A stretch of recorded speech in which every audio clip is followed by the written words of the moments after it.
What if the most secretive order of medieval Europe had just enough warning to hide their greatest treasures before the crown came for them? On the morning of October 13, 1307, Knights Templar across Christendom were arrested in a coordinated sweep, their wealth seized, their secrets interrogated. But in London, beneath the round stones of Temple Church and the shadowed vaults of the Tower, some say the Templars left behind more than silence. Welcome to Whispered Empires, where we explore the mysteries written in stone and star, the stories that rest between history and legend. If this kind of storytelling brings you peace or curiosity, like the video and subscribe, and tell me in the comments where you are listening from and what time it is as you hear these words. Tonight, we walk the streets of medieval London and ask a question that has never been fully answered. Did the Templars seal something sacred before the seals were broken? Temple Church stands in the heart of London, a stone witness to centuries. Its round nave curves like a memory of Jerusalem, where knights once swore oaths beneath foreign stars. Built in 1185 by the Knights Templar, it became their English stronghold, a place of ritual, finance, and power. Today, tourists walk its floors, tracing effigies of armored men carved into stone. But beneath the beauty lies a question that has lingered for over 700 years. What happened here in the final hours before the order fell? The stones keep secrets, and silence is their first language. The Knights Templar rose during the Crusades, warrior monks sworn to protect pilgrims traveling to the Holy Land. They became bankers, diplomats, and landowners, accumulating wealth and influence across Europe. Their white mantles bearing red crosses were symbols of devotion and martial skill. By the late 13th century, they held properties from Paris to Jerusalem, from Spain to England. Temple Church in London was one node in a vast network. But with wealth came suspicion, and with secrecy came fear. Kings and popes watched them closely, wondering what power the Templars truly held behind closed doors. In early October 1307, something shifted. Across France, King Philip IV prepared sealed orders to be opened simultaneously. The charges were heresy, blasphemy, and forbidden rituals. On the morning of Friday, October 13th, Templar knights were dragged from their commanderies and imprisoned. In England, the response was slower, more cautious. Edward II hesitated, weighing loyalty to the Pope against political prudence. But the order came nonetheless. Arrests followed, property seized, documents confiscated. Yet some historians suggest that whispers of the coming storm reached London days or even weeks before the knock on the door. Imagine standing in Temple Church on the night of October 12, 1307. Candles flicker against stone pillars. Shadows stretch long across the round nave. Perhaps a handful of knights gather in silence, knowing what dawn will bring. Do they carry bundles wrapped in cloth, descending narrow stairs into crypts below? Do they speak in low voices, or has fear already stolen words? History does not record this moment, but architecture does. Beneath the church lie vaults, chambers, passageways that twist through London's medieval underworld. What the stones witnessed that night, they have never spoken. The crypts of Temple Church were not meant for public eyes. Stone stairs descend into cool darkness, where the air smells of earth and age. Medieval records mention burials, storage, and private chapels below. Some chambers have been explored, others remain sealed or lost to time. During restorations after World War II bombing, workers discovered previously unknown vaults. What else might rest beneath those stones? The Templars were meticulous, organized, and protective of their secrets. If they anticipated persecution, the crypts would have been the natural sanctuary for objects too sacred or dangerous to leave above. What might they have hidden? Some scholars speculate the Templars possessed relics from the Holy Land, fragments of the True Cross, sacred texts, or objects venerated in secret. Others suggest financial records, maps of their network, or documents compromising to kings and clergy. There are wilder theories, legends of mystical artifacts, the Ark of the Covenant, or alchemical knowledge. We cannot know with certainty. What history does confirm is that after the arrests, vast amounts of Templar wealth vanished. Inventories were incomplete, treasuries lighter than expected. Where did it go, and did London hold any of it? The motif returns now, a pulse beneath the narrative. The stones keep secrets. They remember the footsteps of knights, the weight of chests lowered into darkness, the sealing of doors. They remember the silence that followed, when the order was disbanded and the properties passed to other hands. Temple Church became a lawyer's hall, its sacred origins fading into legal commerce. Yet the stones endured, rebuilt after fire and war, standing as quiet custodians of a mystery never fully solved. What do stones know that we have forgotten? Perhaps only that some questions outlast answers. In the days after the arrests, Edward II ordered inventories of Templar holdings. Officials moved through Temple Church, recording furnishings, chalices, vestments. But the descriptions are frustratingly vague. Items are listed as moved, missing, or unaccounted for. Some properties were transferred to the Knights Hospitaller, rivals who inherited the Templars' dissolved estates. Did the Hospitallers discover anything beneath Temple Church? Their records are equally silent. Either nothing was there, or what was found was deemed too sensitive to document. Silence, once again, becomes the loudest testimony in this mystery. Not all Templars were arrested. Some fled, disappearing into the countryside or seeking refuge in Scotland, where the papal writ held less sway. A few may have remained in London, living under new names, watching their former brothers interrogated and their order erased. Did these survivors carry knowledge of what lay hidden? Did they pass it down in whispers encoded in guild marks or family lore? The possibility threads through the centuries, a shadow history that surfaces in rumors, treasure hunts, and speculative maps. The truth, if it exists, has yet to surface. The effigy knights in Temple Church lie still, carved in stone, their faces worn smooth by time. They are memorials to men who lived, fought, and died under the Templar banner.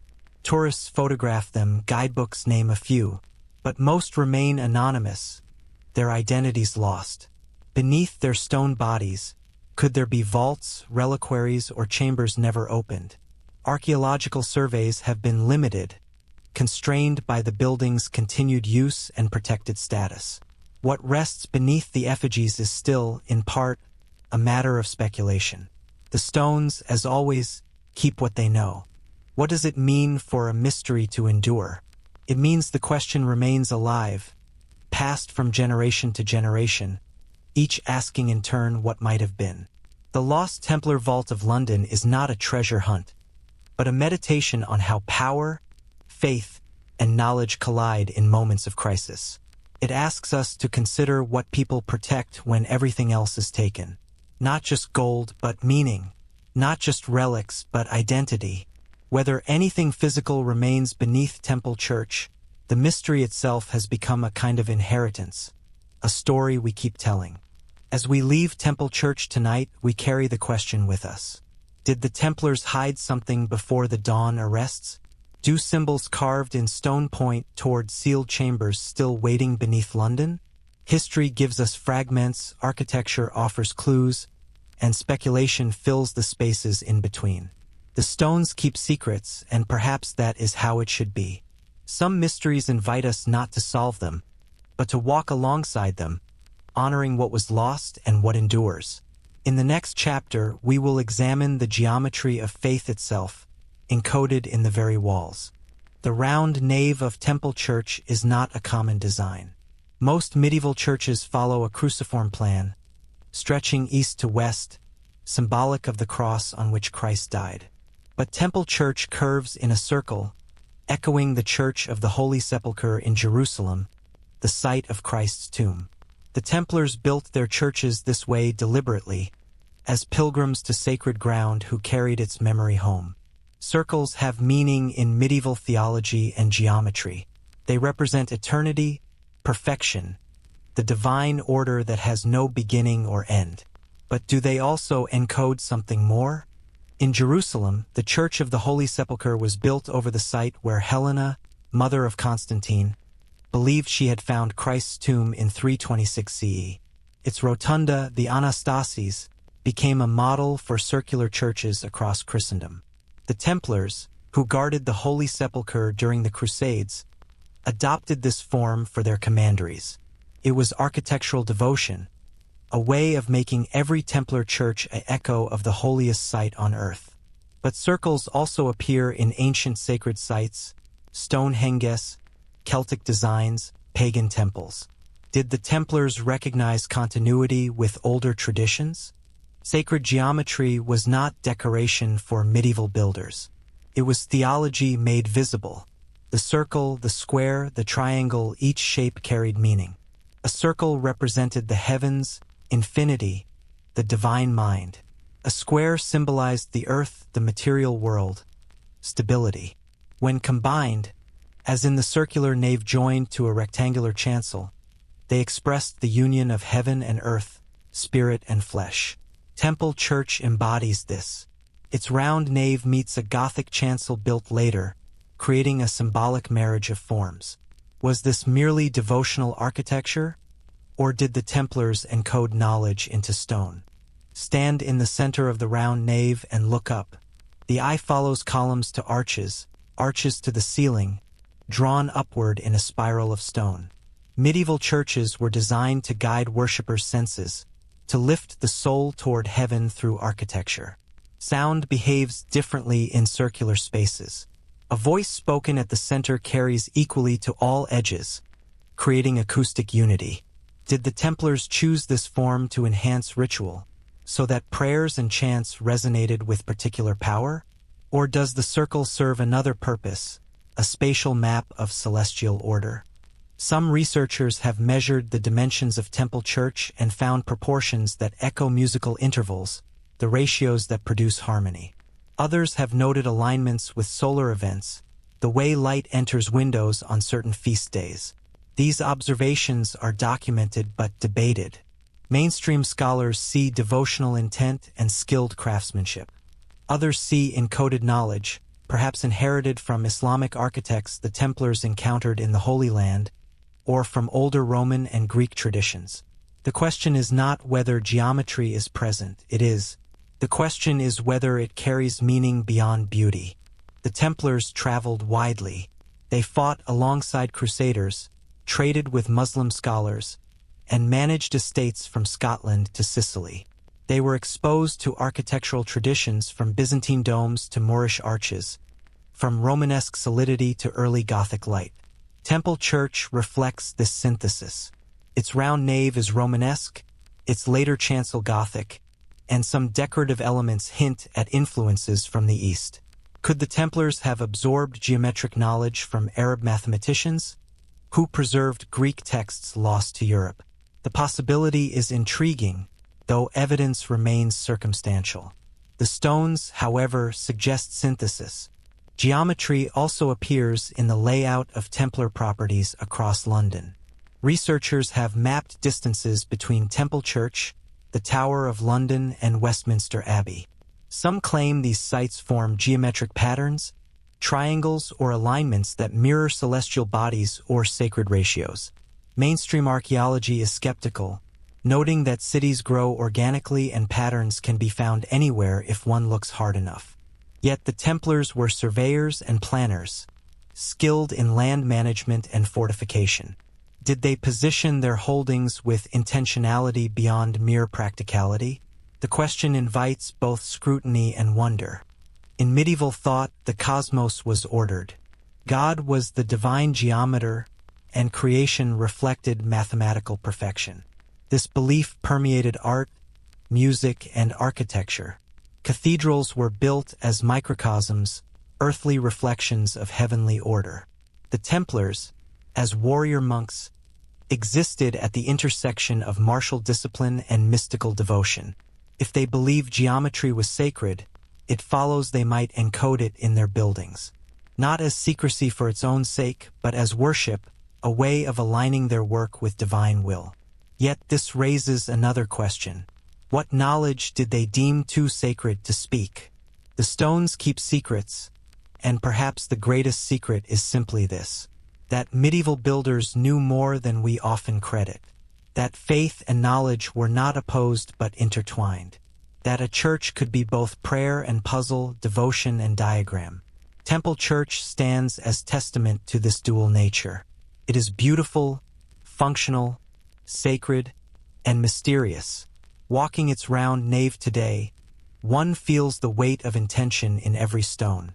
Whether that intention was purely spiritual or layered with other meanings may never be fully known. But the question itself honors the builders. Other Templar churches in England followed similar designs. The Temple Church in Bristol, now lost, was also round. So too were commanderies in smaller towns, echoing the same form. This repetition suggests a template, a standard passed through the order. But standards can serve dual purposes. A uniform design aids recognition and administration. It also ensures consistency in whatever symbolic or practical function the form serves. If the round church was more than aesthetics, then every Templar commandery became a node in a network of encoded meaning. What message might that network have carried? The geometry of faith is both literal and metaphorical. It is the physical shape of stone and the spiritual shape of belief. Temple Church embodies both.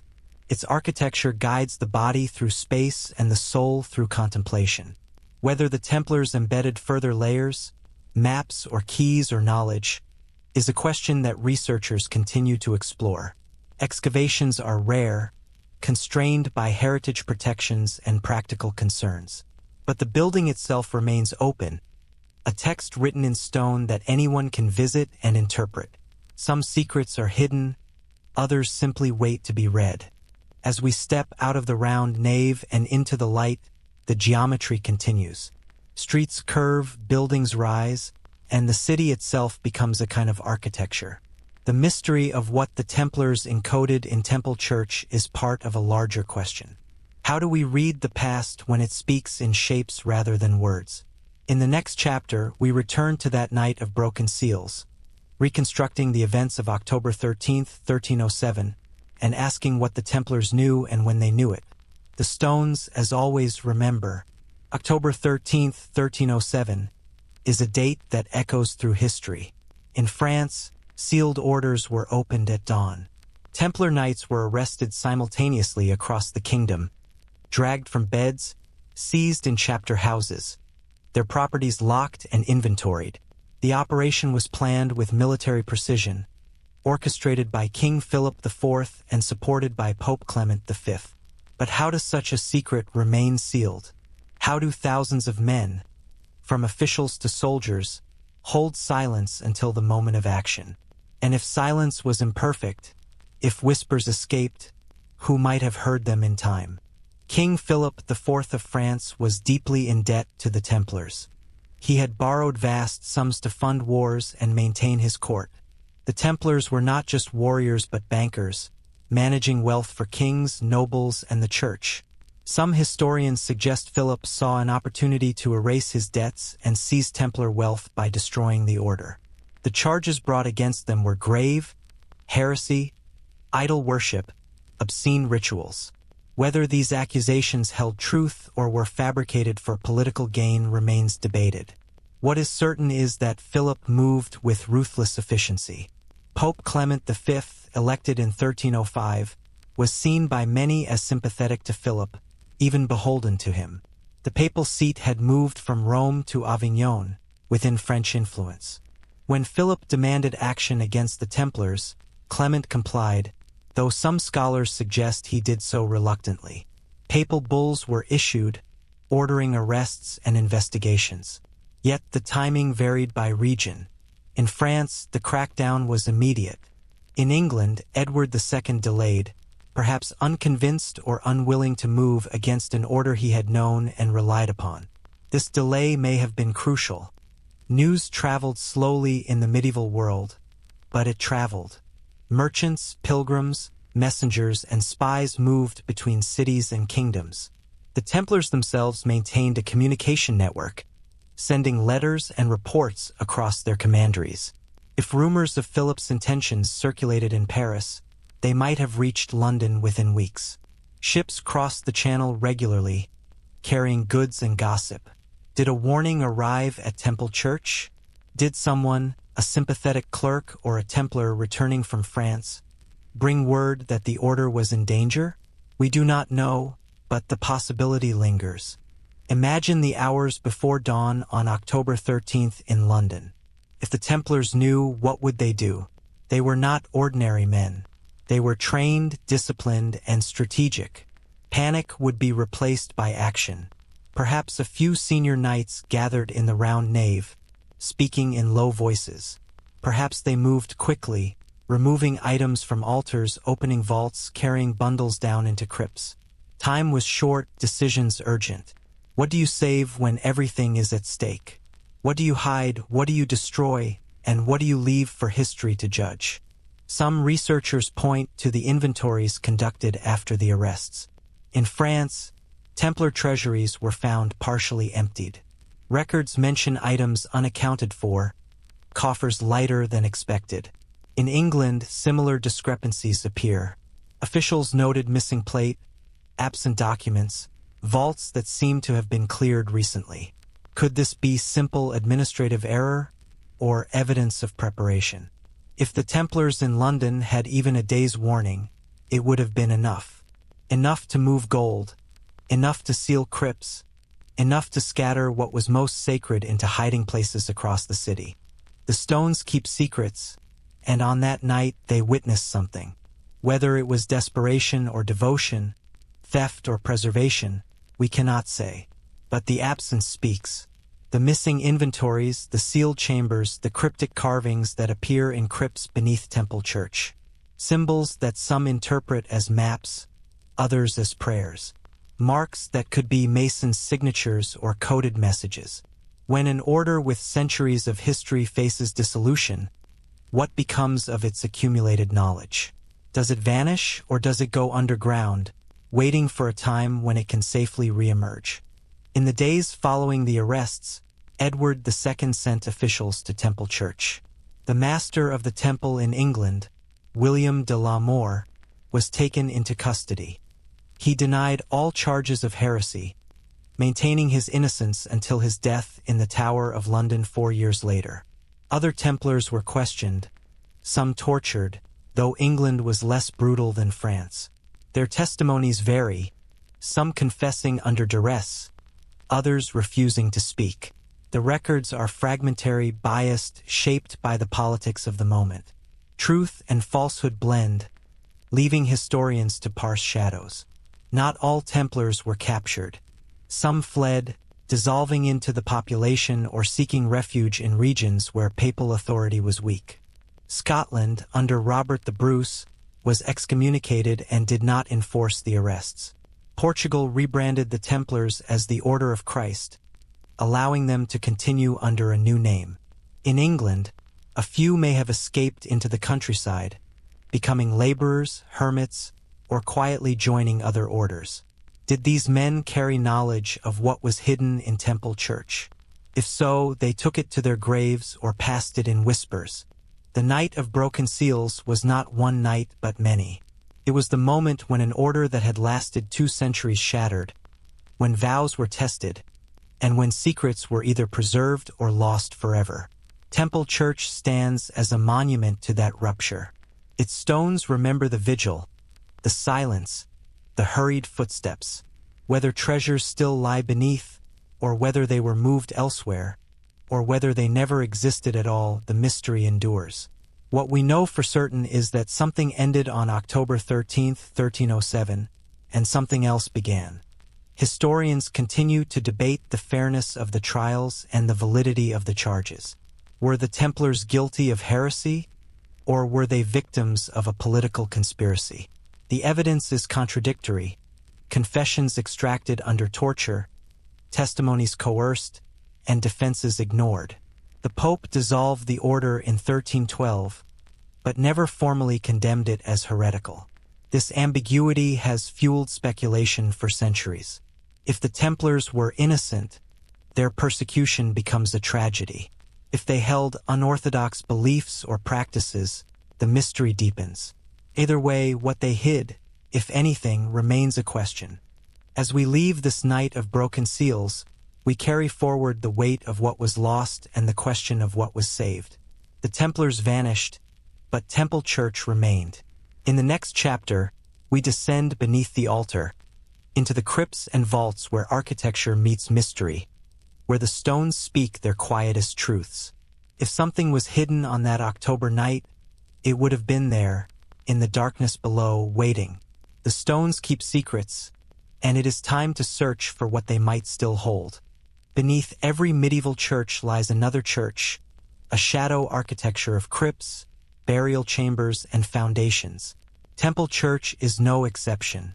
Stone stairs descend from the nave into darkness, leading to vaults that have served as tombs, storage, and sanctuary. The air is cooler here, the silence deeper. The weight of the building above presses down, a reminder that what is hidden is also protected. Throughout history, crypts have been places of reverence and secrecy, where the sacred dead rest and where the living store what must not be disturbed. What rests beneath Temple Church? Historical records mention crypts beneath Temple Church as early as its founding in 1185. Knights were buried there, along with benefactors and members of noble families. Over centuries, the crypts filled layer upon layer of stone and bone. During restorations in the 19th century, workers discovered sealed chambers that had been forgotten. Again after World War II, when German bombs damaged the church, excavations revealed additional vaults. Each discovery raised questions. How many chambers exist? Have all been explored? What might remain sealed, either by design or by accident, beneath the floor? The effigy knights in the round nave lie above these crypts. Beneath their carved stone bodies, chambers extend into the earth. Some effigies are identified, others anonymous. Do the named knights have corresponding tombs below, or were the effigies symbolic memorials without bodies? Archaeological surveys have been limited, out of respect for the sacred nature of burial sites and the practical challenges of excavation. Ground-penetrating radar has been used occasionally, revealing anomalies, voids, and structures that suggest the crypt network is more extensive than the accessible portions indicate. But seeing is not the same as entering. Crypts in medieval churches served multiple purposes. They housed relics, objects venerated for their connection to saints or sacred events. They stored valuables during times of conflict, when above-ground spaces were vulnerable. They provided private chapels for contemplation, away from public eyes. For the Templars, whose order valued both martial discipline and mystical devotion, crypts would have been ideal for rituals or storage requiring secrecy. Not secrecy born of guilt, but of protection. Some knowledge, some objects were considered too holy or too powerful to be casually accessible. Silence and stone guarded them.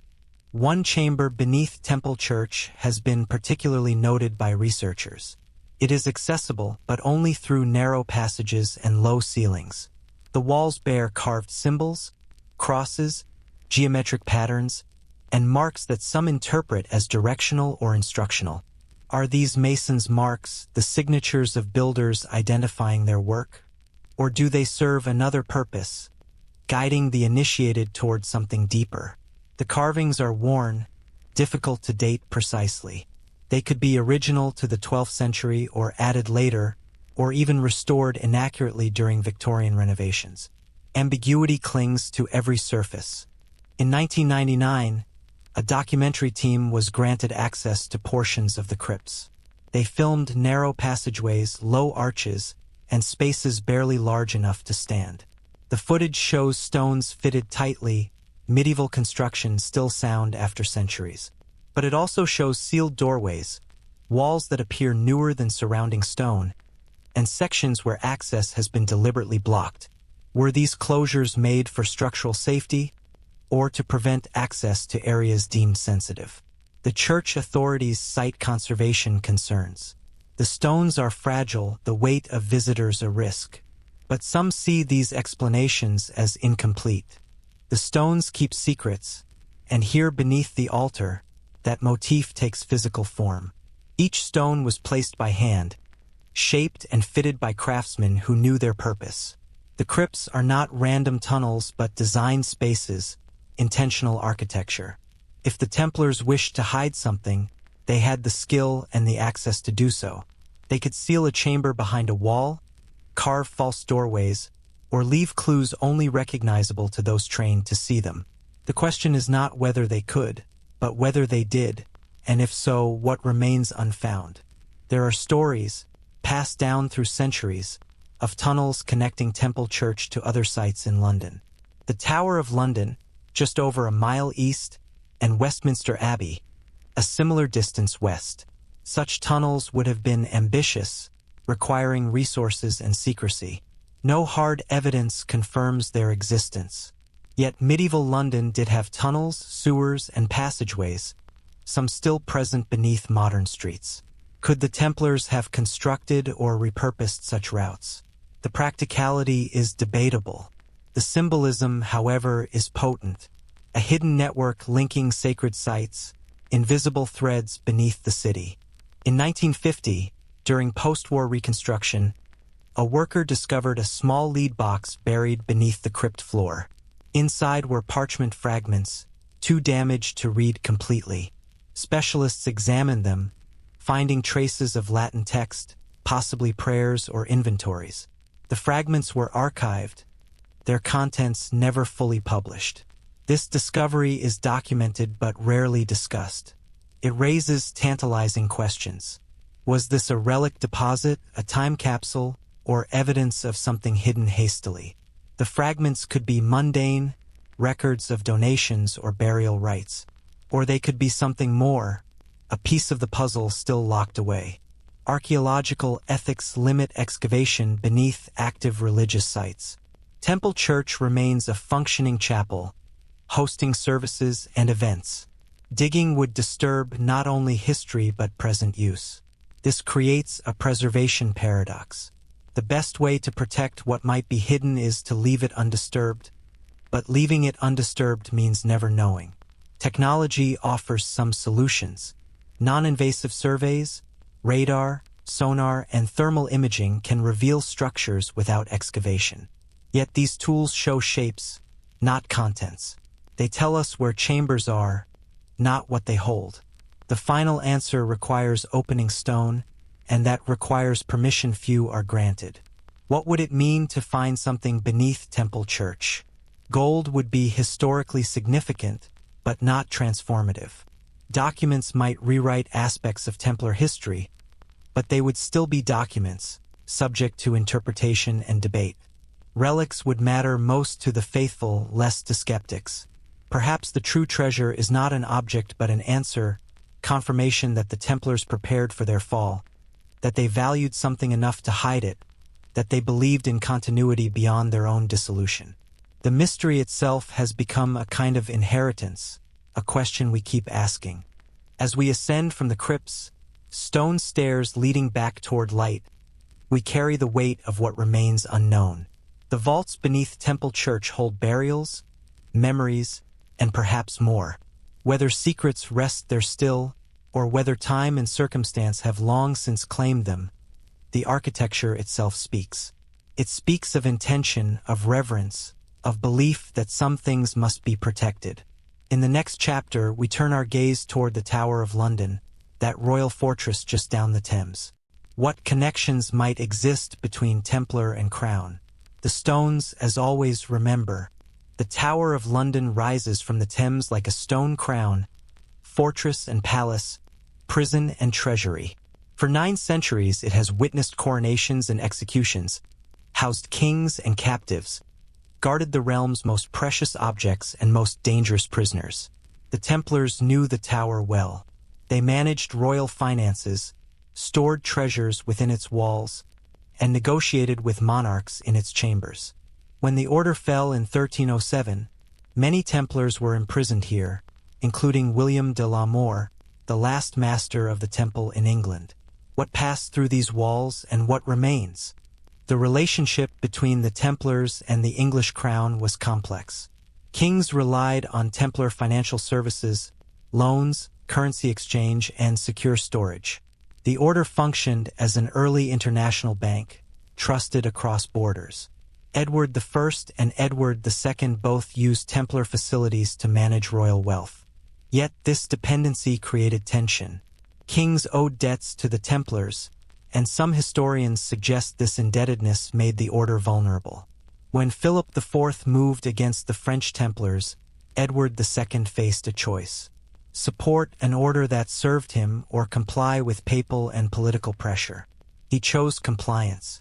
The tower served as a royal treasury, its thick walls and guarded gates ideal for storing gold, jewels, and documents. The Templars maintained chambers within the complex, spaces where they conducted transactions and secured valuables. After the arrests, these chambers were inventoried and seized. But as with Temple Church, discrepancies appear in the records. Items listed in earlier documents are absent in later ones. Did the Templars move wealth before the seizure, or were inventories incomplete? The tower, like Temple Church, may hold answers in its foundations, in vaults and passages not fully mapped or explored. Distance connects sites. Temple Church to the Tower of London is just over a mile, a walk of perhaps 20 minutes through medieval streets. For those moving discreetly at night through alleys and along the river, the journey would be quick. If the Templars received warning of their impending arrest, could they have moved objects from Temple to the Tower, or from the Tower to hidden locations? The Thames offered another route, boats slipping quietly along the water, less visible than street traffic. The geography of conspiracy is the geography of possibility, routes, and timing that make action feasible. William de la More was imprisoned in the Tower in 1308. He spent the last 4 years of his life within its walls, interrogated repeatedly but never confessing to heresy. Historical accounts describe him as steadfast, maintaining the order's innocence until his death in 1311. What might he have known about hidden treasures or sealed vaults? Did his silence protect secrets, or was there nothing to protect? His tomb is lost, his final words unrecorded. Like so much of this mystery, his story ends in absence, a voice that spoke truth or lies but left no definitive record. The stones keep secrets, and the tower's stones have witnessed more than most. Beneath its courtyards and towers lie foundations from Roman times, medieval cellars, and passages built for defense or escape. Some tunnels are known and mapped, others rumored or forgotten. Could Templars imprisoned here have communicated with allies outside, passing messages or instructions? Could sympathetic guards have allowed movement or communication?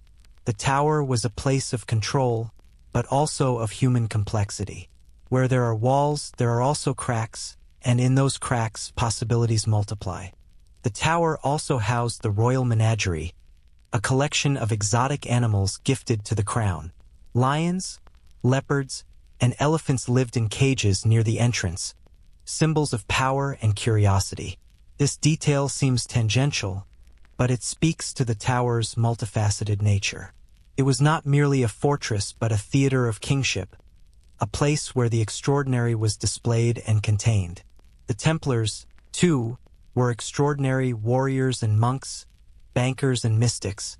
Their imprisonment here was symbolic, the caging of an order that had grown too powerful, too independent, too mysterious for the crown to tolerate. Some researchers have suggested geometric alignments between the Tower, Temple Church, and Westminster Abbey. Measuring distances and angles, they claim to find patterns, triangles, or lines that mirror celestial configurations or sacred ratios. Mainstream scholars dismiss these as coincidence, the result of selective measurement and confirmation bias. Yet the question persists. Medieval builders were skilled surveyors and astronomers. They aligned cathedrals to solar events, positioned windows to catch light on feast days. Could civic planning reflect similar intentionality? Whether the alignments are real or imagined, they invite us to look at the city as more than accident. Edward II eventually complied with the dissolution of the Templars, though he did so slowly and with apparent reluctance. He attended trials, heard testimonies, and ultimately allowed properties to transfer to the Knights Hospitaller. But he also granted pensions to some former Templars, allowing them to live quietly in retirement rather than face harsher fates. Was this mercy or pragmatism? Did Edward believe in their guilt, or did he recognize the political necessity of the moment? His actions suggest ambiguity, a ruler caught between papal command, political alliance, and personal judgment. The transfer of Templar properties to the Hospitallers was incomplete and contested. Some lands were claimed by nobles, others by the crown. Temple Church itself passed through various hands, eventually becoming associated with legal societies, the Inner and Middle Temple. This secular transformation erased much of the Templar identity, but it also preserved the building. Had it remained purely ecclesiastical, it might have been demolished during the Reformation. Instead, its legal use gave it purpose and protection. The stones endured, and with them, the possibility that whatever was hidden remained hidden, waiting beneath the feet of lawyers and students. The Tower of London remains a symbol of royal power, but also of human frailty. Those imprisoned within its walls, from nobles to knights, shared the experience of confinement and uncertainty. The Templars held their faced the dismantling of their identity, their order dissolved, their purpose erased. What psychological weight did this carry? What conversations occurred in those cells? Did they speak of lost treasures, or did they focus on faith, on dignity, on maintaining innocence in the face of accusation? The stones of the tower remember voices, but voices do not survive like stone. As we leave the tower and its shadows, we carry forward questions of power, loyalty, and survival. The relationship between Templar and Crown was built on mutual need, but need is not the same as trust. In the next chapter, we follow the Thames path, tracing the river that connected these sites, the waterway that might have carried secrets under cover of darkness. The stones keep their watch on land, but water remembers nothing. What moved along that river in October 1307? We walk its banks and ask. The Thames flows through London like memory, constant and changing. In medieval times, it was highway and boundary, source of commerce and life. Boats carried goods, passengers, and secrets. The river connected Temple Church to the Tower, and both to Westminster Abbey further west. If someone wished to move objects discreetly through the city, the Thames offered cover. Night crossings, small boats, the sound of water masking voices. The river remembers nothing, but the stones along its banks, the wharves and walls, they remember what happened at the water's edge. What moved along this path in the autumn of 1307?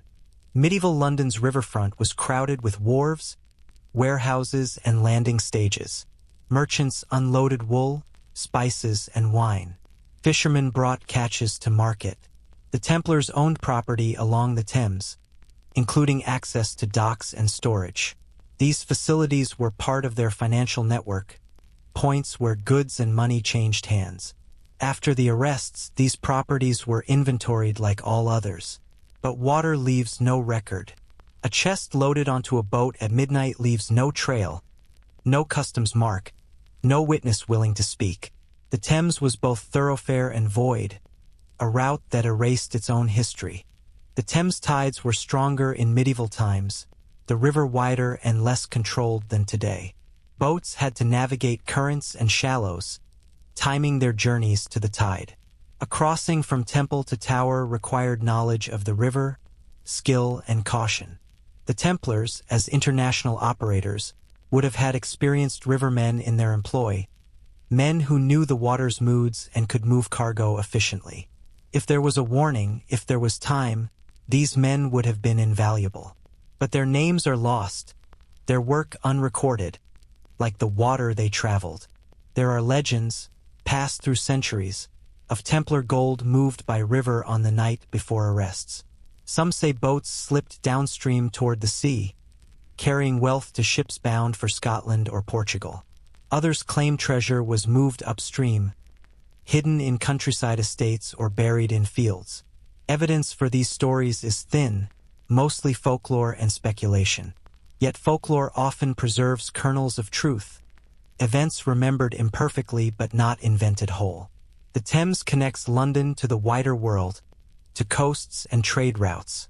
If something needed to disappear quickly, water was the obvious choice. The stones keep secrets, but water does not. This distinction matters.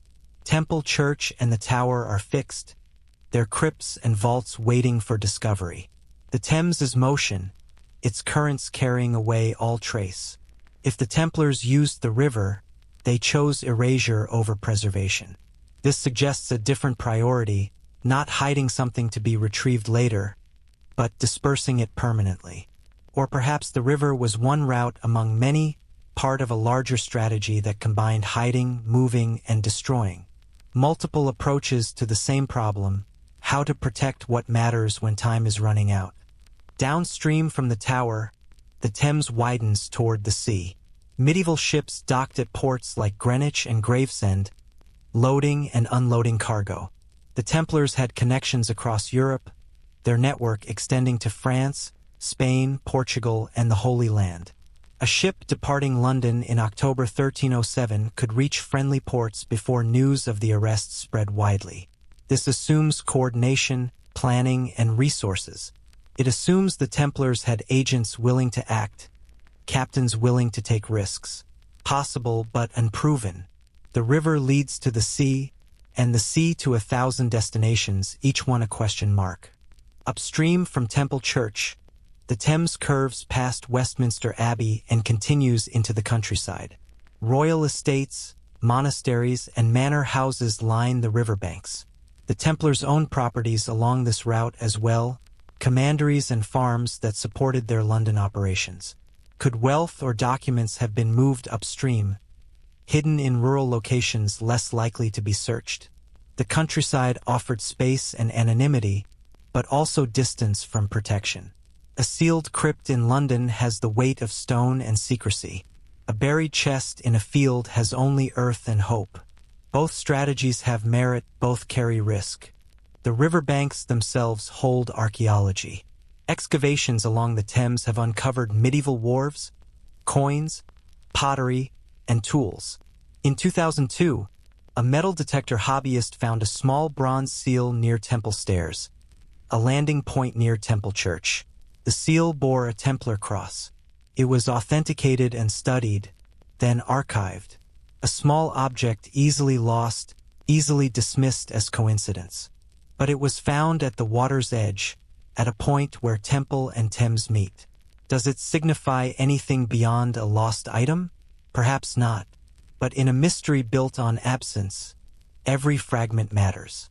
The Thames path today is a walking route, a ribbon of greenery and history threading through the modern city. Walkers pass landmarks, pause at benches, watch boats glide by. The river is cleaner now, controlled by weirs and embankments. But beneath the surface, beneath the modern infrastructure, the medieval river persists. The same currents, the same tides, the same water moving from countryside to sea. To walk the Thames path is to walk alongside history, to imagine the medieval city that once pressed close to the water's edge. What secrets did it swallow? What stories did it carry away? Medieval London had bridges, London Bridge being the most famous, lined with shops and houses. Crossing the river meant navigating crowds, paying tolls, and being visible. Boats offered privacy that bridges did not. A boat could move under cover of darkness, could change course, could be rowed silently. For anyone needing discretion, the river was preferable to the bridge. The Templars understood logistics, the art of moving people and goods efficiently. If they prepared for the arrests, they would have planned routes, identified allies, and secured resources. The Thames was part of that infrastructure, a liquid highway through the city's heart. The stones keep secrets, but the river tells a different truth. It tells us that not everything can be preserved, that some strategies involve letting go. If the Templars moved treasures by water, They accepted the risk of loss, the possibility that a boat might sink, a chest be stolen, a route betrayed. This acceptance suggests pragmatism over sentimentality. Survival, not legacy. Getting wealth or knowledge to safety, even if it meant dispersing it permanently. The river becomes a metaphor for this choice, the willingness to release control in order to protect what matters most. As we leave the Thames path and turn westward, the river continues its journey, indifferent to the questions we ask. In the next chapter, we arrive at Westminster Abbey, the third point in this London triangle. Here, kings are crowned and buried, and here too sacred geometry is written in stone. The Cosmody pavement, a medieval mosaic, carries inscriptions about time and the end of the world. What connections might exist between Westminster and the Templars? The stones, as always, await our questions. The water flows on, carrying nothing, remembering nothing, but connecting everything. Westminster Abbey rises in Gothic splendor, its towers reaching toward heaven, its stones carved with saints and kings. Founded in the 11th century, rebuilt in the 13th, it has been the coronation church of English monarchs for nearly 1,000 years. Power and sanctity meet here, temporal and eternal woven together in architecture. The Templars had connections to Westminster through royal patronage, financial dealings, and shared devotion. But there is something else, something written in the floor of the sanctuary itself. A geometric mosaic, intricate and strange, speaking in patterns about time, cosmos, and hidden knowledge. What does it say?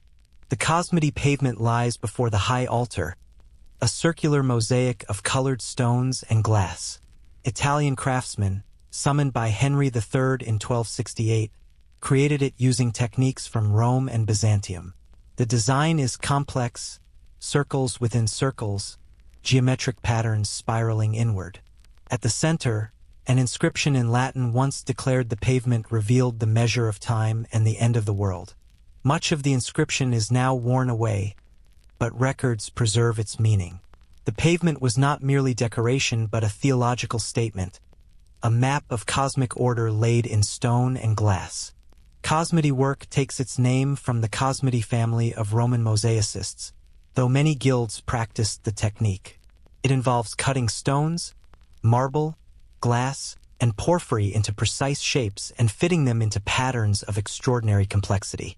The mathematics required is sophisticated, ratios and proportions that echo musical harmony and astronomical cycles. The Westminster pavement is the finest example in England, perhaps in all of Northern Europe. Why did Henry III commission it? Was it devotion, display, or something more?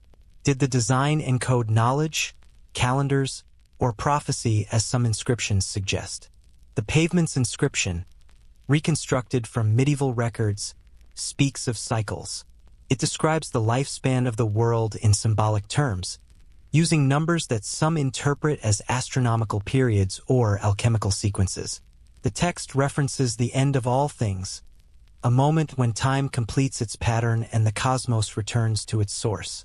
Medieval Christians believed in linear time, creation to judgment, but they also inherited older ideas of cyclical renewal from classical and Eastern sources. The pavement seems to hold both concepts in tension, time as arrow and time as wheel, moving forward yet repeating. The stones keep secrets, and here those secrets are written openly, yet remain mysterious.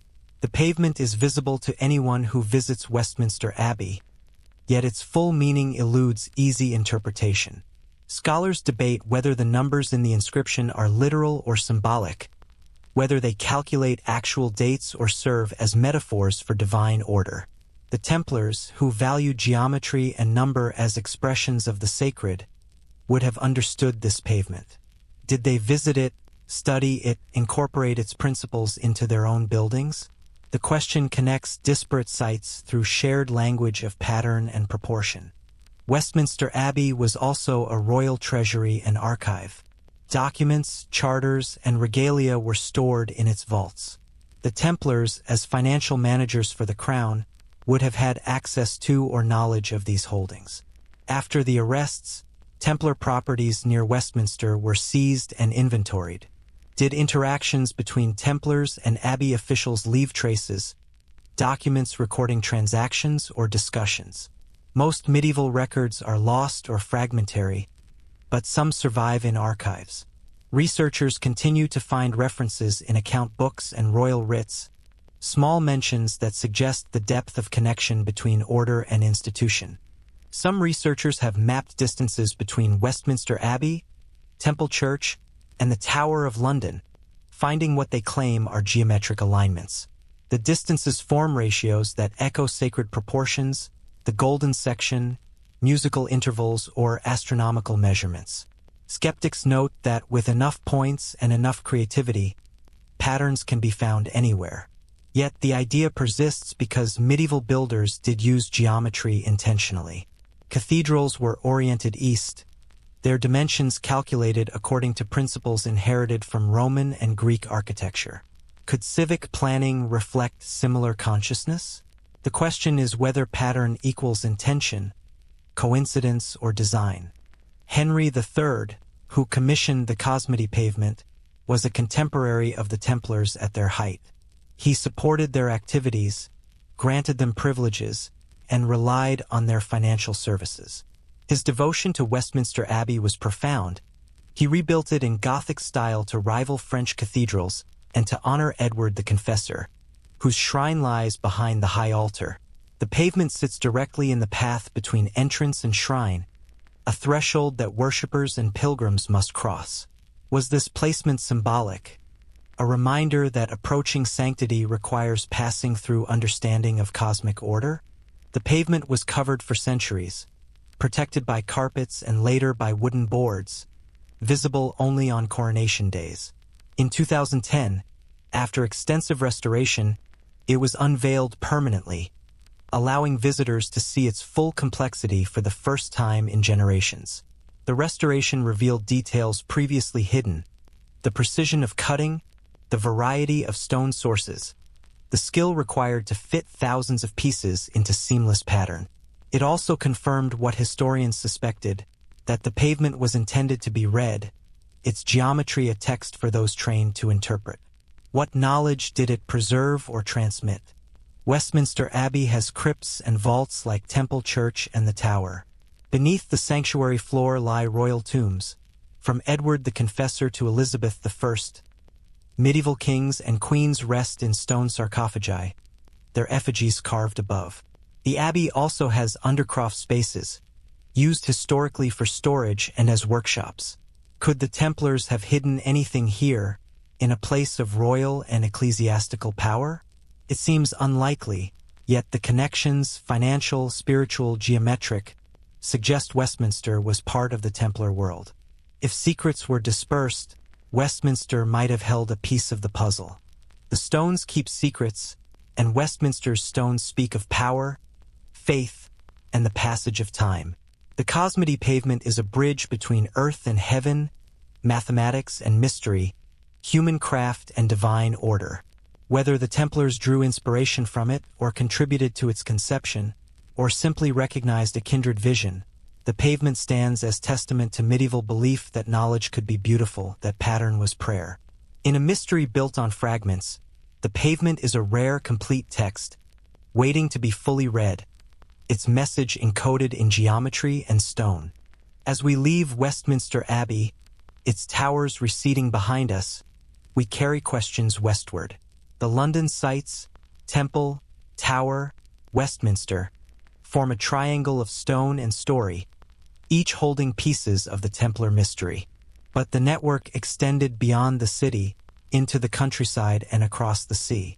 In the next chapter, we travel to Glastonbury Abbey, where legend and history intertwine, where Arthur and Avalon meet Templar devotion. What drew the Templars to these ancient sites? The stones, as always, remember what we have forgotten. The journey continues, deeper into mystery. Glastonbury Abbey lies in Somerset, west of London, a ruin now but once one of England's richest monasteries. Legend saturates this place. Joseph of Arimathea supposedly brought the Holy Grail here in the 1st century. King Arthur and Queen Guinevere were said to be buried beneath the abbey grounds. The holy thorn tree, blooming at Christmas, grew from Joseph's staff planted in the earth. Myth or history, the stories made Glastonbury a pilgrimage site for centuries. The Templars knew Glastonbury, visited it, supported it. What drew warrior monks to a place so steeped in Arthurian legend and pre-Christian memory? Glastonbury Tor rises from the landscape, a distinctive hill crowned by the tower of St. Michael's Church. The Tor is visible for miles, a landmark and symbol. Ancient peoples carved terraces into its slopes, forming what some interpret as a labyrinth or processional path. By the medieval period, the Tor was already sacred, associated with the otherworld, with Avalon, the Isle of Apples where Arthur was taken to heal. The Templars, as pilgrims and landowners, would have known the Tor's significance. Did they see it as merely folklore, or did they recognize something older, a continuity of sacred landscape? In 1191, monks at Glastonbury Abbey claimed to have discovered the tomb of King Arthur and Queen Guinevere. They excavated beneath the abbey grounds and reportedly found a lead cross inscribed with Arthur's name, along with large bones. The discovery was announced publicly, attracting pilgrims and donations. Skeptics, both medieval and modern, suspect the find was fabricated to boost the abbey's prestige and finances after a devastating fire. Yet the story persisted, and for centuries, Glastonbury was accepted as Arthur's resting place. The Templars, arriving decades later, would have known this claim. Did they believe it or question it? The Holy Grail legend connects Glastonbury to the Templars through shared symbolism. The Grail, in medieval romance, was the cup used at the Last Supper, sought by knights in Arthurian tales. The Templars, as knights devoted to Christian service, were sometimes woven into Grail stories by later writers. Wolfram von Eschenbach's Percival, written around 1210, describes the Grail guarded by Templar-like knights. Whether these literary connections reflect historical reality is debated. What is clear is that both Templars and Glastonbury occupied imaginative space in medieval culture, symbols of quest, devotion, and hidden sanctity. The stones keep secrets, and Glastonbury stones are among the oldest in England still bearing Christian marks. But beneath the Christian layers lie older foundations. Celtic and Roman artifacts have been found in the area, suggesting continuous habitation and sanctity. Some researchers propose that Glastonbury was a pre-Christian sacred site, a place where earth energies or geographical features made it naturally significant. The Templars, exposed to diverse traditions during the Crusades, might have recognized this continuity. Did they see sacred sites as inherently powerful, regardless of the religion that claimed them? The question touches on their cosmology. Templar properties existed near Glastonbury, commanderies and estates that supported their operations in southwestern England. Records mention Templar visits to the abbey, donations made, and services attended. After the order's dissolution, some of these properties passed to local nobles or the crown. But as with London sites, inventories are incomplete. Did Templars bring objects to Glastonbury for safekeeping, entrusting them to Benedictine monks who managed the abbey? Or did they simply venerate the site as pilgrims? Evidence is circumstantial, connections suggestive but not conclusive. Yet the thread between Templar and Glastonbury is undeniable, woven through geography and devotion. The Glastonbury thorn is a hawthorn tree that blooms twice a year, once in spring and once near Christmas. Legend claims it grew from the staff of Joseph of Arimathea, thrust into the ground upon his arrival. Medieval pilgrims collected cuttings, believing them to carry holy power. Botanical analysis suggests the tree is a Middle Eastern variety, Crataegus monogyna biflora, possibly brought to England centuries ago. Whether by Joseph or another traveler, the tree's presence adds a tangible detail to legend. The Templars, returning from the Holy Land, might have recognized the species, a living link to Jerusalem. Glastonbury also appears in ley line theories, the speculative idea that ancient sites align along invisible energy lines crossing the landscape. Alfred Watkins proposed the concept in the 1920s, suggesting prehistoric peoples sited monuments along these lines for spiritual or practical reasons. Mainstream archaeology rejects ley lines as coincidental alignments given meaning by selective observation. Yet the idea persists in popular culture. Some claim Glastonbury lies on a major ley line intersecting Stonehenge, Avebury, and other sites. If medieval Templars understood landscape as more than geography, might they have positioned properties along similar principles? The question remains speculative. After the dissolution of the monasteries in the 1530s, Glastonbury Abbey was destroyed, its wealth seized, and its last abbot executed. The buildings fell into ruin, stone quarried for local construction, the site abandoned to weather and time. Yet the legends survived. Glastonbury remained a place of pilgrimage and imagination, attracting seekers, mystics, and historians. If the Templars did hide something there, it would have been lost in the abbey's destruction, or it would still lie beneath the ruins, sealed by stone and earth. The mystery, like Glastonbury itself, endures through destruction and transformation. The stones keep secrets, and Glastonbury's stones whisper of many layers. Arthur and Avalon, Joseph and the Grail, Celtic gods and Christian saints, Templar knights and Benedictine monks. Each era added meaning to the site. Each tradition saw something sacred in the Tor and the Abbey. For the Templars, Glastonbury might have represented continuity, a connection to Britain's sacred past and to their own mission. Whether they hid treasures there is unknowable, but their presence in the story adds another thread to the tapestry, another question to the mystery that refuses to resolve into simple answers. Modern Glastonbury is a town of pilgrims and seekers, spiritual tourists and historians walking the same paths as medieval travelers. The abbey ruins are preserved, managed, and interpreted for visitors. Archaeological excavations continue, carefully uncovering foundations and artifacts. Each discovery adds detail to the historical record, but the deeper mysteries remain. Where exactly was Arthur buried, if at all? What became of the relics and treasures? Did the Templars leave anything behind? The questions outlive the answers, and perhaps that is their purpose, to keep us asking, searching, honoring the past by refusing to let it become simple or certain. As we leave Glastonbury, the Tor watching from the hills, we carry westward the understanding that the Templar mystery is not confined to London. It spreads through landscape and legend, connecting cities and countryside, stone and story. In the next chapter, we turn to voices, the testimonies and trial records of Templars interrogated across England and France. What did they say when accused, when tortured, when facing dissolution? The stones keep secrets, but voices speak, even when coerced. What truths or lies did these men tell? We listen now carefully to words recorded centuries ago. History is written in many languages. Stone and artifacts speak through archaeology. Documents and charters speak through archives. But human voices, testimony and confession, complaint and denial, speak most directly across time.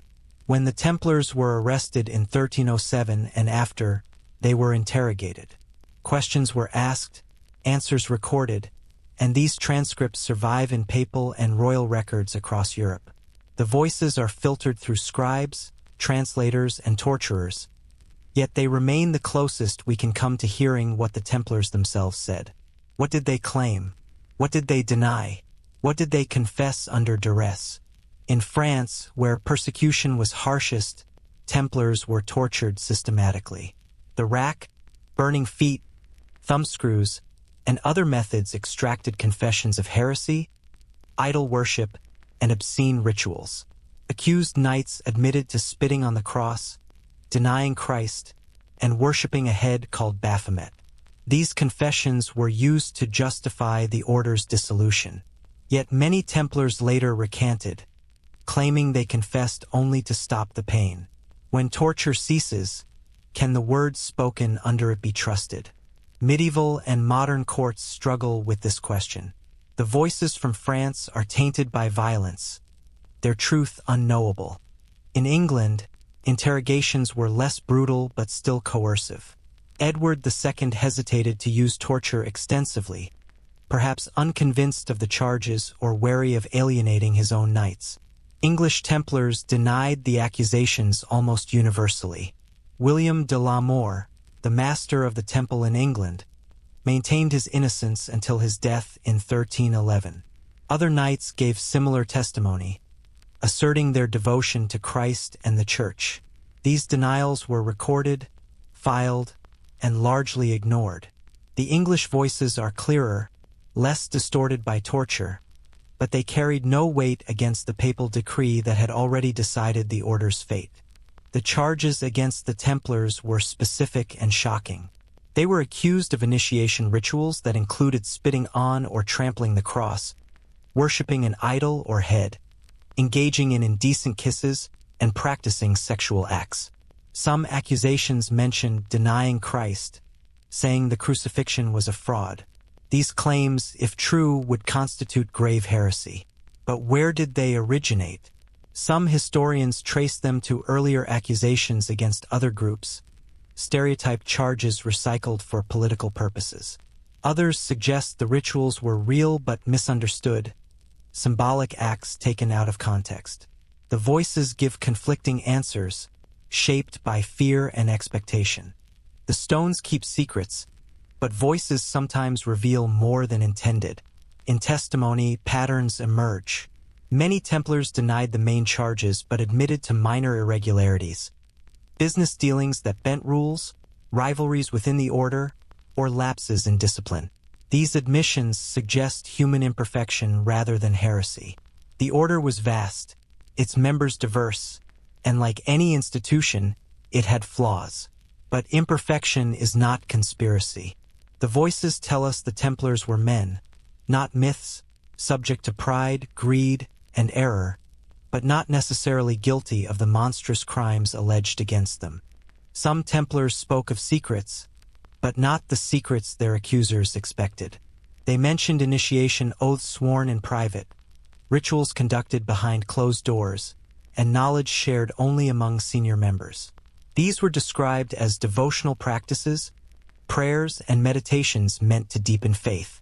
Critics saw secrecy as evidence of guilt, the classic reasoning that innocence requires transparency.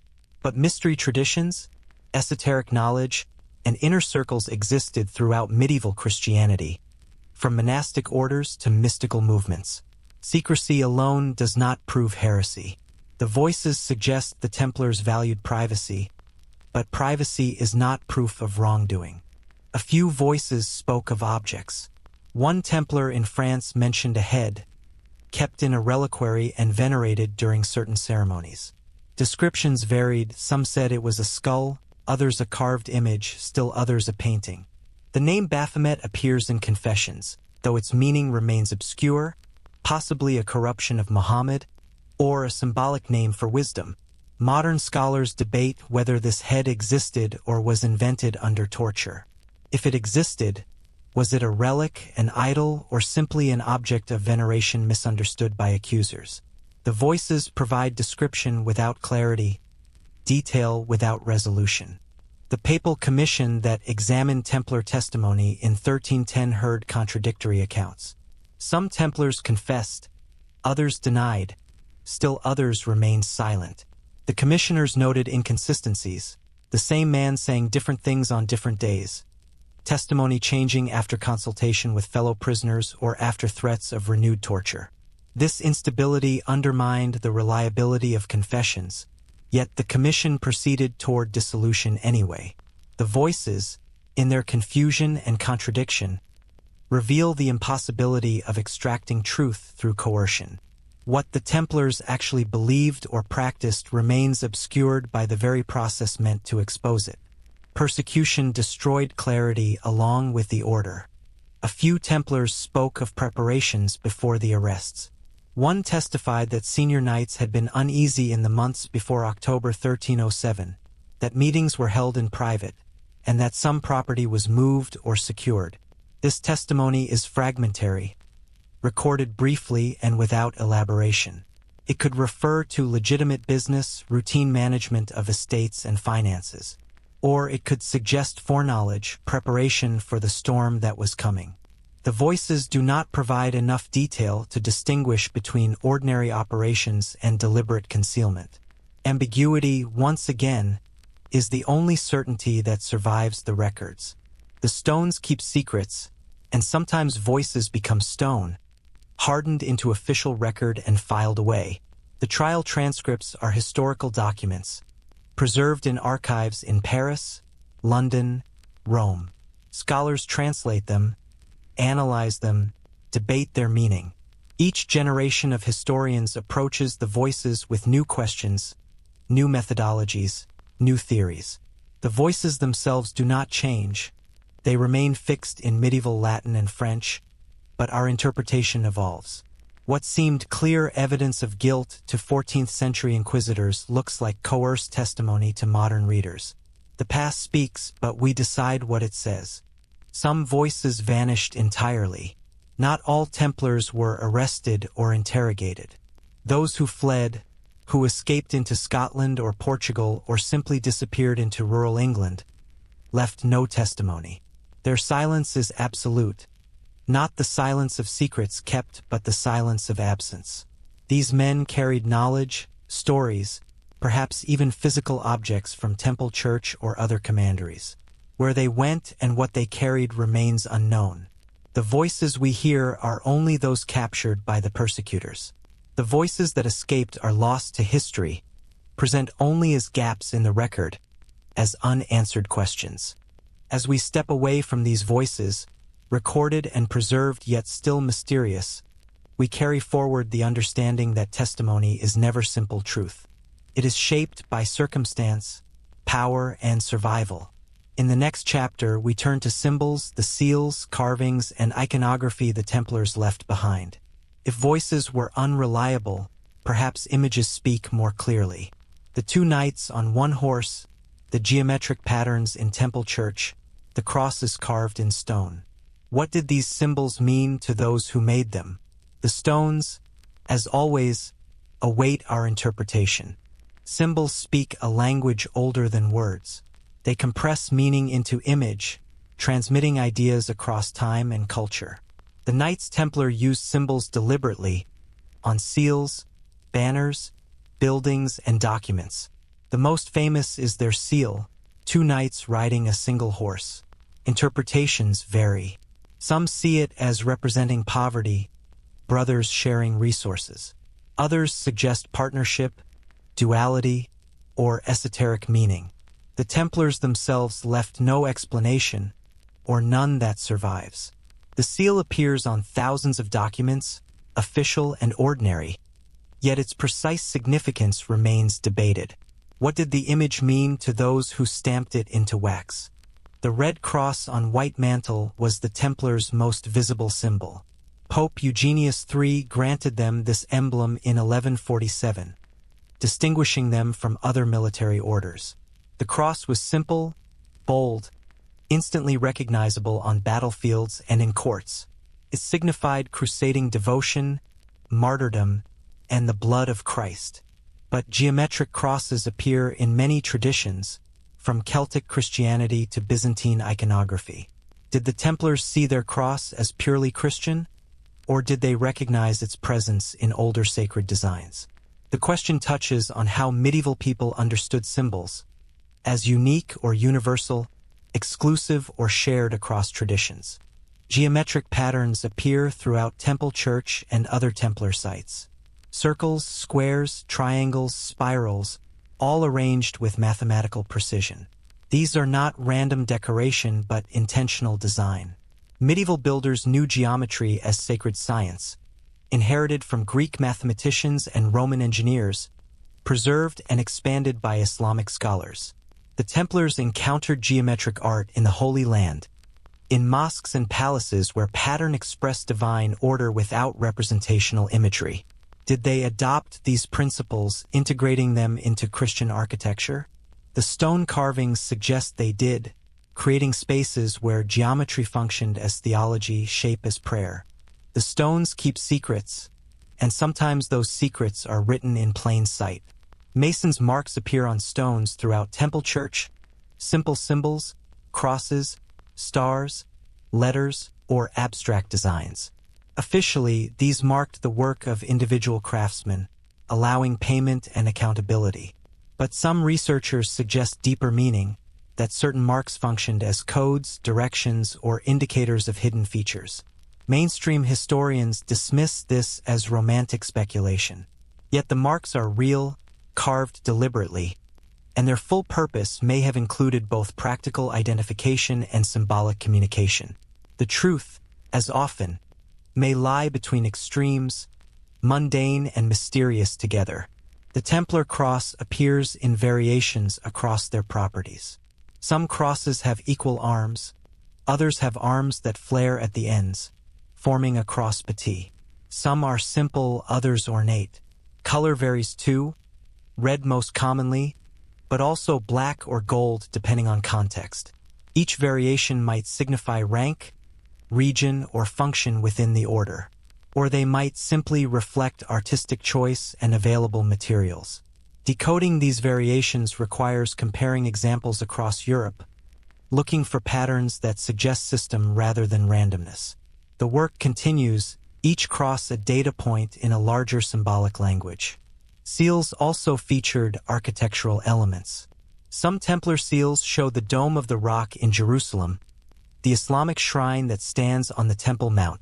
The Templars took their name from this location, claiming association with Solomon's temple that once stood there. The Dome of the Rock was not a Christian building, yet the Templars depicted it, suggesting respect or recognition of the site's sanctity regardless of who controlled it. This inclusiveness or pragmatism appears elsewhere in Templar symbolism. They were warriors for Christendom, but also diplomats and traders who navigated diverse cultures and beliefs. The two knights on one horse return to our attention. Beyond poverty or partnership, some scholars suggest the image represents duality, the visible and hidden, exoteric and esoteric, the outer order and inner circle. Medieval organizations often had public and private dimensions, teachings for initiates and teachings for the world. The Templars may have been no different. If so, the seal becomes a visual expression of this structure, two figures sharing one path but occupying different positions. Front and back, known and unknown, speaking and silent. The stones keep secrets, and symbols keep them too, hiding meaning in plain sight. Symbols also appear in less official contexts. Graffiti in Templar prisons, marks scratched into walls by knights awaiting trial or execution. Some are crosses, others geometric shapes, a few are words or names. These were made by men facing death, their final statements rendered not in testimony but in symbol. What do they express? Faith, defiance, despair, or simply the human need to leave a mark, to say I was here? The carvings are preserved in places like Chinon Castle in France, where Templars were held. Tourists walk past them now, rarely noticing, yet they are voices rendered silent and permanent. The stones keep secrets, and symbols are stones made articulate. They carry meaning across centuries, immune to the decay that claims parchment and voice. The Templar symbols that survive, seals, crosses, carvings, they are fragments of a larger system, pieces of a language we only partially understand. Each symbol invites interpretation, offers multiple readings, resists definitive answers. This is the nature of symbol, to hold meaning without exhausting it, to speak without explaining. The Templars understood this, creating a visual vocabulary that communicated identity, devotion, and perhaps knowledge that words could not safely carry. What we see depends on how we look.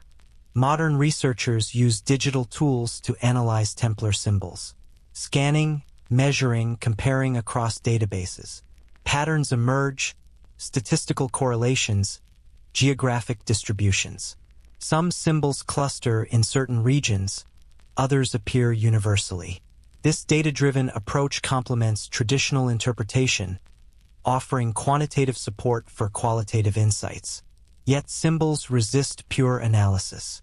They mean what their creators intended, but also what their viewers perceive. A cross is a cross, but it is also history, theology, art, politics. The stones keep secrets, and symbols keep layers, each generation peeling back one only to find another underneath. Meaning upon meaning, mystery upon mystery. In Temple Church today, visitors can photograph the effigies, the round nave, the carved capitals and doorways. They capture symbols with phone cameras, share them online, add them to digital archives growing exponentially. The Templars are more visible now than ever, their images circulating globally, interpreted by millions. Yet this abundance of reproduction does not necessarily increase understanding. Symbols need context, history, the stones they are carved into, the buildings they inhabit. Removed from place, they become decoration or merchandise. The challenge is seeing symbols as their makers did, as sacred technology, tools for thought and devotion, not merely aesthetic objects.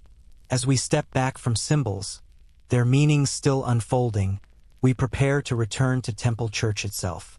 In the next chapter, we walk its stones once more, bringing together all we have learned, all we have questioned. The stones keep secrets, and now we ask them directly. What do you remember?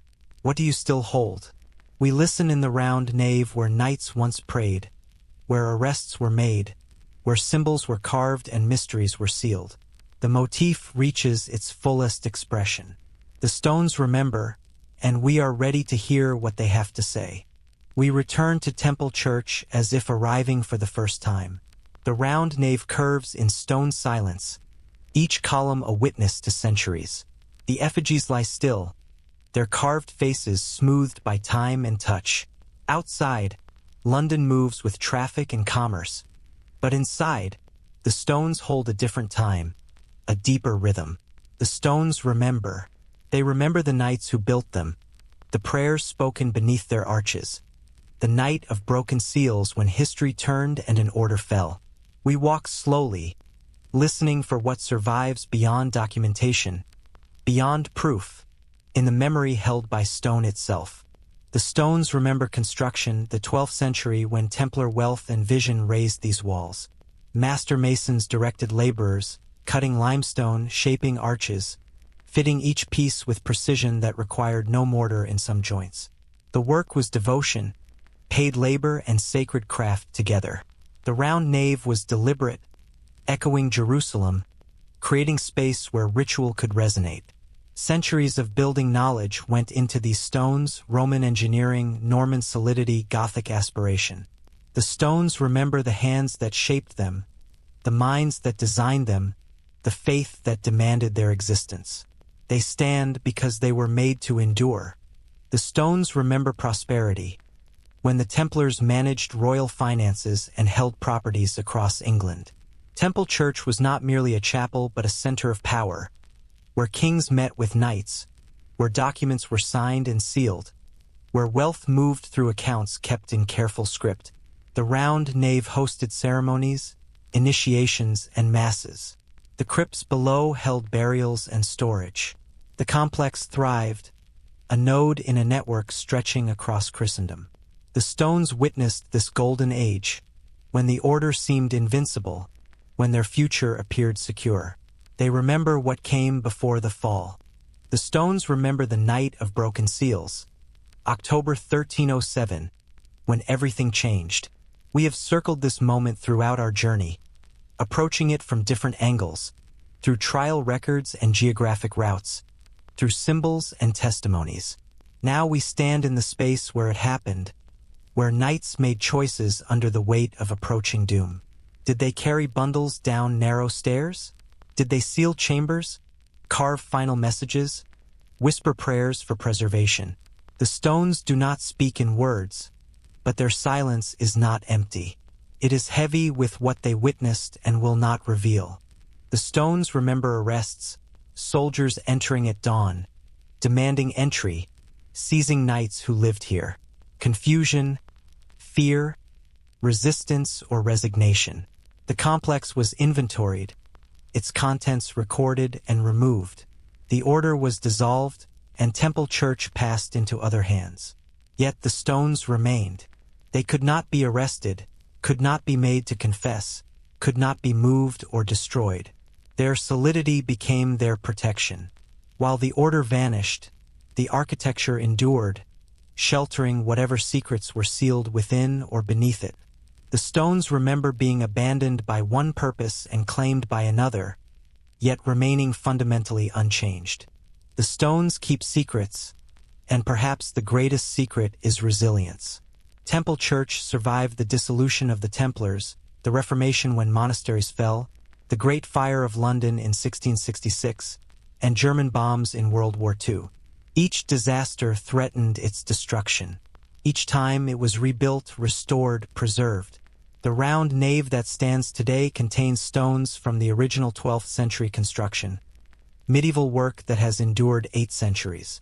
This longevity is itself a form of memory, a continuity that carries the past into the present. The stones are not merely witnesses but survivors, holders of time. The stones remember visitors, centuries of them. Pilgrims in medieval times, lawyers in later centuries, tourists today. Each generation walked these floors, touched these columns, looked up at these arches. Each brought their own questions, their own meanings. The stones do not change, but perception shifts. What was sacred space became professional office, became heritage site.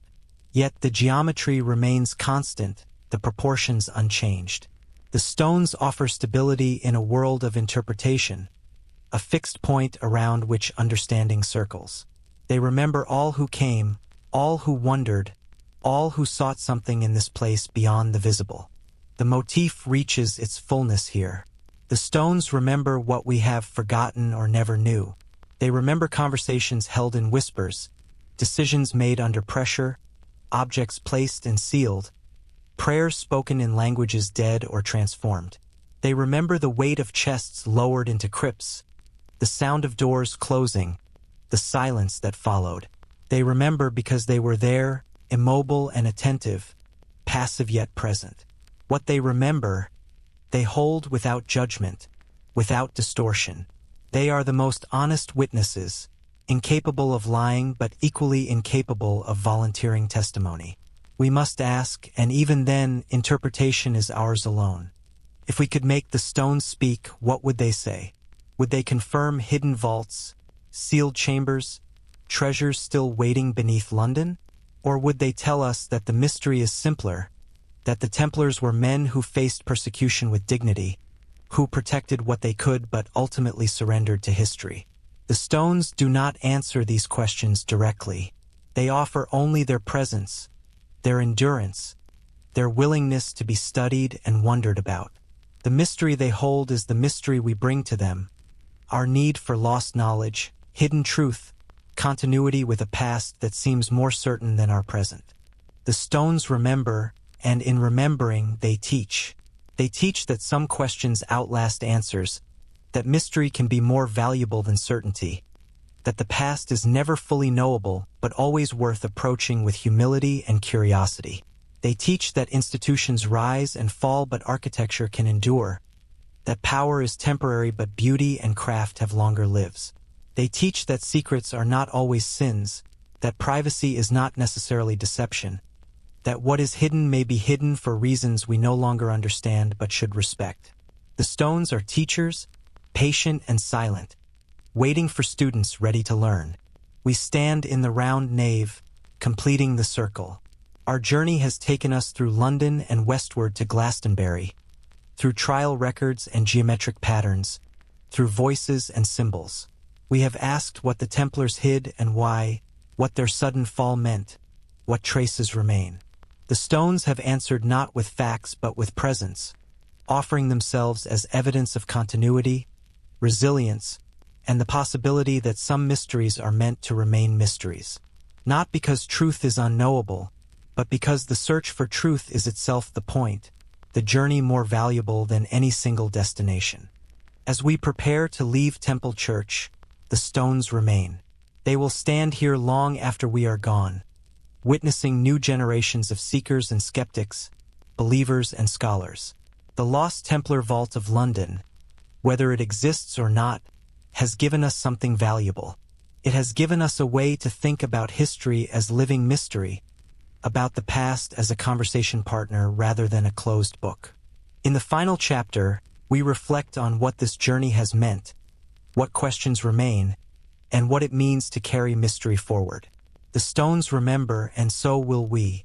Every mystery has layers, and perhaps the deepest layer is not what is hidden but why we seek it. The Lost Templar Vault of London is a story we tell ourselves, a question that carries other questions. Why do we want there to be hidden treasures, secret knowledge, sealed chambers? Perhaps because such things suggest that history is not fully written, that discovery is still possible, that the past can surprise us.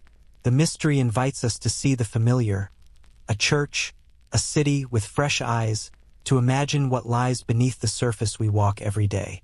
This invitation is itself a gift. What do we know with certainty? We know the Templars existed, built Temple Church, managed wealth, and were dissolved in 1307. We know arrests happened, trials occurred, and testimonies were recorded. We know architecture survives, carrying symbols and patterns that invite interpretation. We know crypts exist beneath Temple Church, some explored, others potentially sealed. These facts are documented, verifiable, accepted by mainstream historians. But between these facts lie spaces where certainty ends and possibility begins. Those spaces are where mystery lives, not in defiance of knowledge but alongside it, occupying the territory that evidence cannot fully illuminate.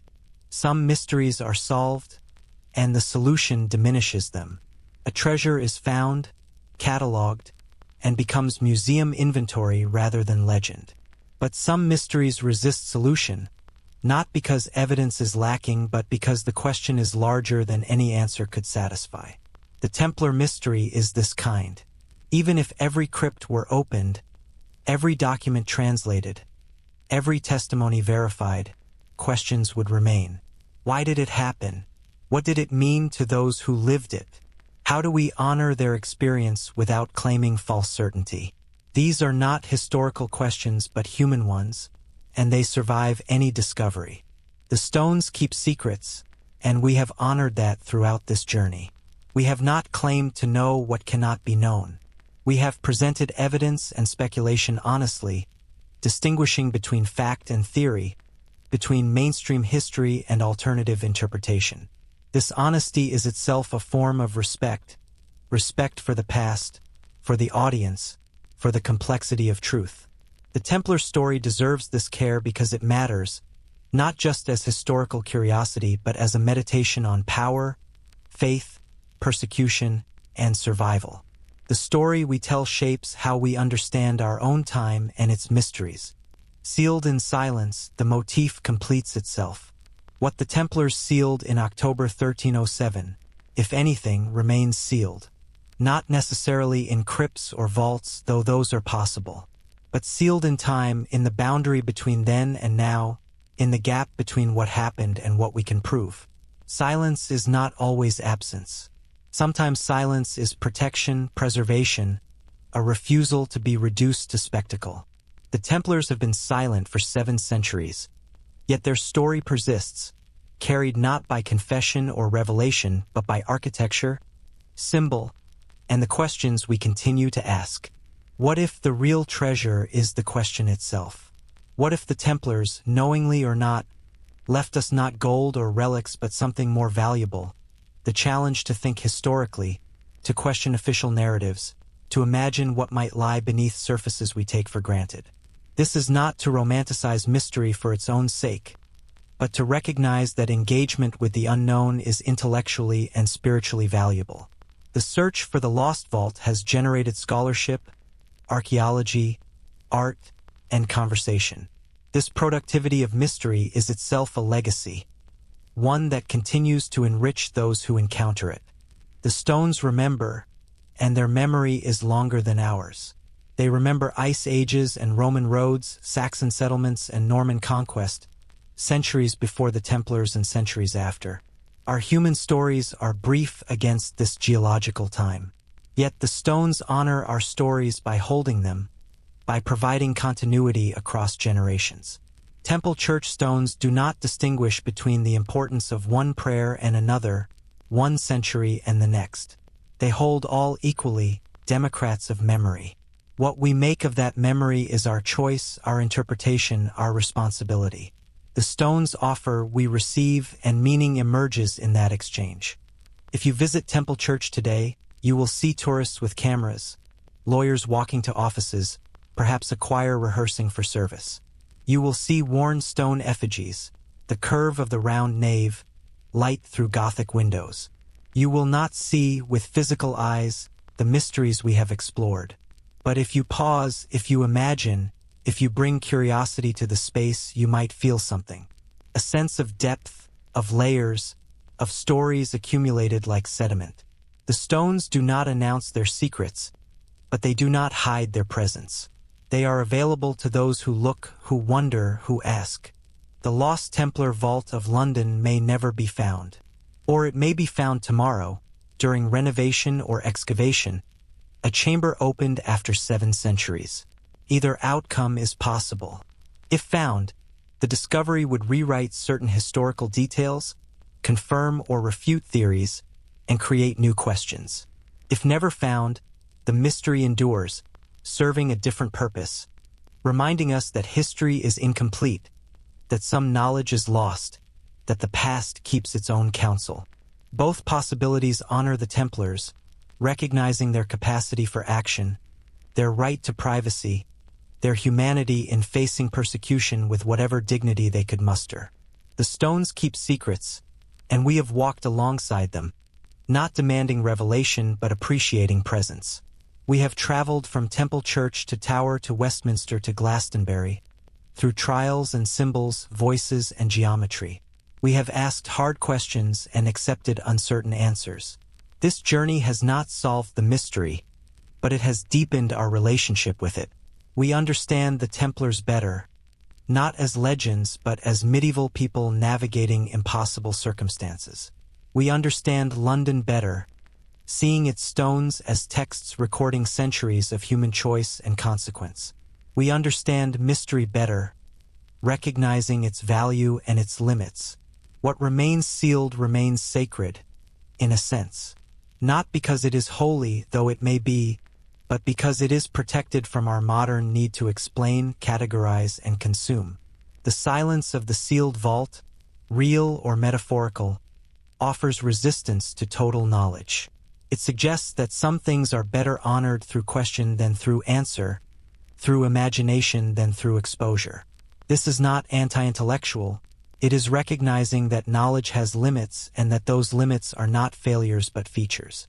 Mystery makes space for wonder, and wonder is the beginning of wisdom, the recognition that we do not and cannot know everything. As we conclude, the stones remain in silence, holding whatever they hold, remembering whatever they remember. Temple Church stands in London, visited daily, photographed constantly, yet still mysterious.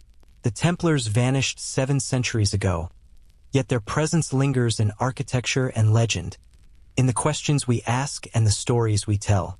Sealed in silence, the mystery endures, neither proven nor disproven, neither forgotten nor fully known. We carry it forward, as others carried it before us, as future generations will carry it after. The stones remember, and in remembering, they teach us to honor what we cannot fully possess. We have walked together through medieval London, stood in the round nave of Temple Church, descended into crypts, and followed the Thames between sites of power and devotion. We have listened to voices from trial records and studied symbols carved in stone, asking what the Knights Templar might have hidden before their sudden fall in 1307. The mystery remains unsolved, perhaps unsolvable, but the journey has given us something valuable. It has shown us how to approach the past with curiosity and humility, how to distinguish between fact and speculation, and how to honor questions even when answers elude us.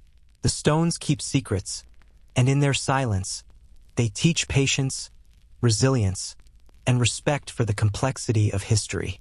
If this story has brought you rest, wonder, or simply a few moments of contemplation, I would be grateful if you would like this video and subscribe to Whispered Empires, where we continue exploring mysteries written in stone and star.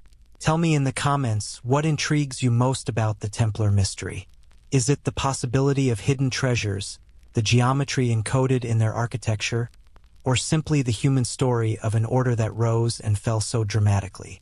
Share your thoughts, and let me know what historical mysteries you would like us to explore next.